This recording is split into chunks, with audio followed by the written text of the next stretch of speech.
अगर हम किसी से पूछेंगे कि आपको मरने के बाद कहाँ जाना है, स्वर्ग या नरक में, तो सभी ऐसा ही बोलेंगे कि मुझे तो स्वर्ग में ही जाना है। तो क्या स्वर्ग में सिर्फ वही लोग जाते हैं जिन्होंने अच्छे कर्म किए हैं? क्या नरक में वही लोग जाते हैं जिन्होंने बुरे कर्म किए होते हैं? ज्यादातर लोगों को यही लगता है कि जिसने अच्छे कर्म किए हैं वो स्वर्ग में जाते हैं और जिसने बुरे कर्म किया है वो सब नरक में जाते हैं। अगर आपको भी ऐसा ही लगता है तो ये कहानी आपको जरूर पढ़नी चाहिए। तो चलिए वीडियो शुरू करते हैं। ये कहानी है एक साधु और नर्तकी की। किसी छोटे से गांव में साधु रहते थे और उस साधु का काम गांव के लोगों को उपदेश देना था।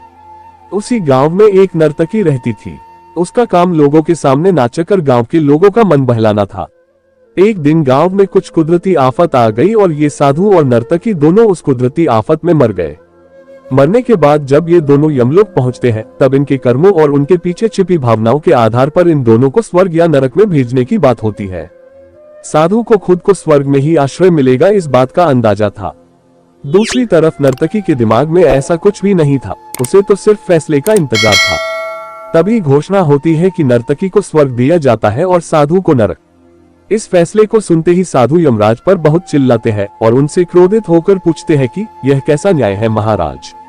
मैंने अपनी सारी जिंदगी लोगों को उपदेश देने में बिता दी और मेरे नसीब में नरक, जबकि ये नर्तकी जीवन भर लोगों को रिझाने के लिए नाचती रही और इसे स्वर्ग दिया जा रहा है।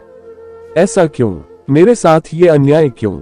यमराज ने साधु को शांति से उत्तर देते हुए कहा कि ये नर्तकी अपना पेट भरने के लिए नाचती जरूर थी, किंतु उसके मन में यही भावना थी कि मैं अपनी कला को ईश्वर के चरणों में समर्पित कर रही हूँ, जबकि तुम लोगों को उपदेश देते हुए भी यह सोचते थे कि काश तुम्हें भी नर्तकी का नाच देखने को मिल जाए।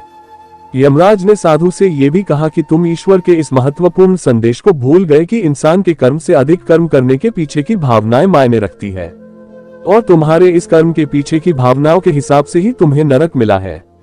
इस कहानी से हमें यही सीख मिलती है कि हम चाहे कोई भी काम करें पर हमारी उस काम करने के पीछे की नीयत साफ होनी चाहिए।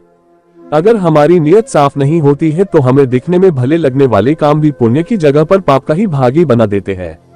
अगर आपको हमारी स्टोरी अच्छी लगी हो तो कमेंट में जरूर बताइएगा और वीडियो को लाइक करना मत भूलिएगा।